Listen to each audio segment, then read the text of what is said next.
on the sidelines of the spring meetings ongoing in the IMF and World Bank in Washington, D.C. Now, the new forecast represents a 0.2% point reduction from IMF's earlier projection of 3.2%. In sub-Saharan Africa, the report said growth would expected to decline slightly from 4% in 2024 to 3.8% in 2025, before recovering modestly to 4.2% in 2026. Well, let's talk to a friend of the house, Mr. Oluseun Onigbinde. He's the co-founder and chief executive officer of Bojit. He's live in the United States of America, attending the IMF spring meetings. Mr. Seun, thank you so much for making it a day with us on the show today. Thank you so much. It's a pleasure, Tolu. I'm glad to join you. I'm on my way to the spring meetings in the next few minutes. Yeah. Interesting stuff, and thank you so much for standing by to speak with us at least around developments of that meeting before you step out. We see that IMF has been doing some re-evaluation, or should I say reprojection, with regards to figures. We saw what they did before now, but immediately the April figures came out, we saw some reprojections and a bit downwards. How would you react to this? What do you think is responsible for this review? I think they've looked at our reforms, and they've also looked at some of the elements of what we have put in, and maybe they are not certain that we can hit the mark as envisaged it to be. Number one, our economy is not divorced from the global uncertainties or the geopolitical challenges that we're currently facing. So definitely we will have to fit into that arrangement. And the other thing also is also the pace of the reforms, especially on the fiscal side. My own view, we have not moved aggressively on fiscal consolidation as we should have. And there's still some challenges also in us being able to attract capital in a significant way in this current regime. I mean, let's not lie. Capital, we are a sweet spot for FPIs, the foreign portfolio investment. But the sticky FDIs is still relatively challenging considering the size of our economy.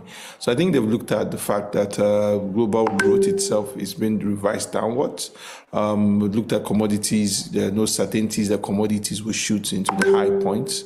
And they also look at the fact that it looks at our fiscal component of things have not moved at the pace as she should have. And I guess that's what's underpinning their current revisions. Conversations here, like in my study says, the dominant theme at the IMF spring meeting for 2025 is Donald Trump's sweeping tariff policy. You would agree with me that that was obviously expected. How is it coming through that meeting? Yeah, I mean, I've attended a fair few sessions yesterday, and big on the minds of everyone is the fact that the U.S. is retreating in its role as a multilateral leader, and also in terms of preserving the global order. So it's a challenge, and I think a lot of conversations were there around the tariff.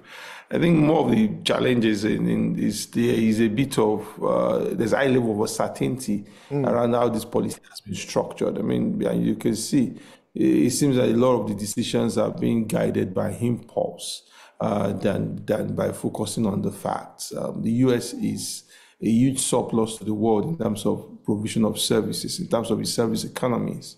The U.S. is on a net surplus for most economies. Well, for goods, for most major economies like Canada and China, the U.S. Is in deficit. So I think they have not situated that situation or those issues in data. And so it looks like today it feels like it's threatening the Fed chair. Tomorrow he's saying he's not going to sack him. Tomorrow he's trying to raise the temperature against China. Next tomorrow he feels that they should lower the temperature and bring the tariffs down significantly. And you can see how all of this is creating significant gyrations in the equity market, even in the bond market in the U.S. So those are the issues. I think that's why you find that no matter how much he says about how things might change, even if he says, oh, tariffs no longer exist today, there is something that's shifted in terms of in terms of the perception of the U.S. as a stable global economic leader. And I think that perception, it will take a while before it wears off. So I don't see, I think global growth will continue to face headwinds. We will continue to find challenges within that direction. And it's just because there's a whole lot of uncertainty when it comes to the policy instruments from the U.S. I'd like to ask you, obviously Nigeria has a delegation there led by the Minister of Finance, Mr. Wale Edun. What do you think should be our focus, considering our own our challenge as a country? This, like you mentioned in your first submission, we are under reform that has, taken toll on Nigerians and, of course, the entire economy. But in recent times, we've seen some little bit of positives. Fitch changing our ratings to stable. We see central bank also getting some stability with regards to our foreign exchange net reserves improving and all of it. But we are not there yet. What sort of conversation are you expecting from us at gatherings like this one?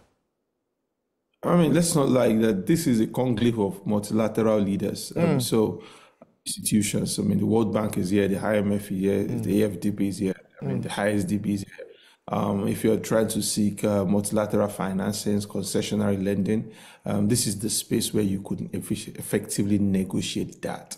This is our place. This is our opportunity to sell the reforms that's been pushed by the president, and also be able to explain the dedication to those reforms. I mean, I have issues around how those reforms have been implemented, but this is also a time to say, for these reforms to be sustained, for them not to be derailed because of political consequences, this is the time where the multilateral institutions and international organizations need to back the Nigerian government effectively. And they also have to show a bit of promise on the fiscal consolidation side. We can't continue to spend as we want to, or not to go through some pruning of the budget or public spending and expect the world to want to fall on our laps. There's some adjustments that has to make on the fiscal side. And I don't think, I'm not seeing that properly. So, but this is our sales opportunity, and for especially multilateral leaders. There are also side meetings going on with the private sector, and I know there's a new economy summit. The different things also happening on the side events. So, and I know the IMF, the finance minister and the CBN governor are meeting with the World Bank and IMF staff in the next maybe tomorrow, and that also could build further conversation on what needs to be done differently when it comes to public finances. So it just means that inflation is tumbling, it's going high, it's even risen in recent times. It also means that Nigerians are feeling the pain. So I don't think the government has created a very structured response in terms of ameliorating the current challenges that the citizens are facing. We had almost like a year lag in terms of deciding minimum wage. Even up till last month, some agencies and some states still to present do not pay minimum wage. So there is still a challenge in terms of people being able to respond properly to these current shocks. The other thing also I also feel is food inflation. I mean, the government, I don't think there's enough aggressive policy in terms of being able to address food inflation. If we have this spate of insecurity in the food belt region of this country, and the government is not responsive in a proactive manner, I mean, farmers can't go to farm, there's this herders and farmers clash, so all of that is having even a terrorism brew. I mean, the government has to be much more reactive, much more proactive on these issues, because without you fighting food inflation, which means the security elements of it, the value chain element of optimization of that, also even the price discovery and all of that is embedded. You can't have the kind of progress that you want. So for me, I don't feel like, I think a lot of thoughts should have been gone through how the policy was structured, but that has been done. The government just needs to make sure that the social impact of some of these reforms are also interrogated, and they have a much more structured response towards it. Before I let you go, let's look at trade. because it's not something that will be raised, of course, at this gathering. What opportunities do you see for Nigeria? Well, let me not just be, maybe not Nigeria, but the continent. What sort of opportunities are there in for us with regards to expanding trade? Many say, considering the Trump's tariffs and all of his moves, it's time to begin to look more inwards. Are you thinking along that line? When we say more inwards, I mean, we cannot trade solely with ourselves. There are a few things we have to do, right? And I think, number one, there's a bit of geopolitical balancing that's happening right now, and I think that's to do with the US wanting to have like a head-on coalition with China. And they're also trying to diversify their value chains. And so you will see Southeast Asian economies, you see Central Asian economies, you will see even India, being used as an outlet, for as trade, trying to reduce their exposure to China, because let's not lie, China is a big geopolitical rival to the United States at this point. Technology-wise, they're even possibly ahead in some aspects in terms of geopolitical positioning with Taiwan, with the South China Sea, and all of that. There are multiple points of conflict or challenges with America and China. So, definitely, whatever it takes to slow down China, America will look at that. That presents a big opportunity for us. There's a huge agricultural produce that flows from the US to China that most people don't know about. China would want to source alternative means to that. So definitely we can be able to provide opportunity that it takes a whole lot to feed over 1.3, 1.4 billion people. So if we're able to take a slice of that, or Africa takes a slice of that, if it's soybean, if it's cashew, or whatever it is, it's a big deal that we should extremely pay attention to. We also have to look at the fact that technology, what exactly can we do in terms of being a new outpost for technology? The thing about trade is that trade is like the house. If the foundation is not there, there's nothing you can do. So we also have to, this is where we have to optimize our infrastructure around port infrastructure. This is where we have to look at our fiscal policies. How do we enable and make sure that there's an ease of trade? This is where we have to incentivize exports so that we can also start rebalancing our maybe foreign exchange earnings. So, there is a whole lot we need to do, but in this geopolitical turmoil, there's an opportunity for Africa to explore and even to exploit, if you allow me use that language. And it's only a question of if we are up to it and if we are deliberate enough about it. Many would say Nigeria still remains vulnerable to external shocks, whatever way we see, looking at what's been happening with us. But my question to you now would be financial market uncertainties that we've seen following all of this. Stocks flip-flop, though they came back in green today partly. I don't know. Do you see any opportunities for investors at this time, despite this flip-flop that we see following the same tariff now? Because I think our conversation too is dominated by Trump's tariff. I think for the big investors, they are diversifying. And you could see this, how gold has been going strong in recent days. It slowed down a bit today, but you could see how everybody's moving resources into gold, into silver, into bonds, into markets, just to edge the current gyrations or the current oscillations in the equity market.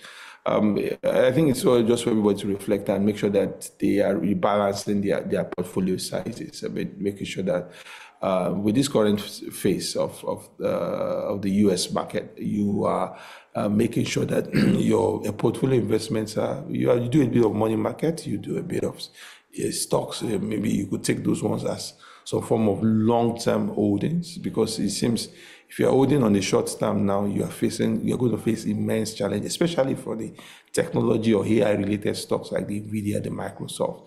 They've shed a whole lot of equity in recent times. And so it's also very important for people to just properly rebalance. Some of them also could go into real estate and could do like that, because it's very, very obvious that this could be the label of the Trump administration.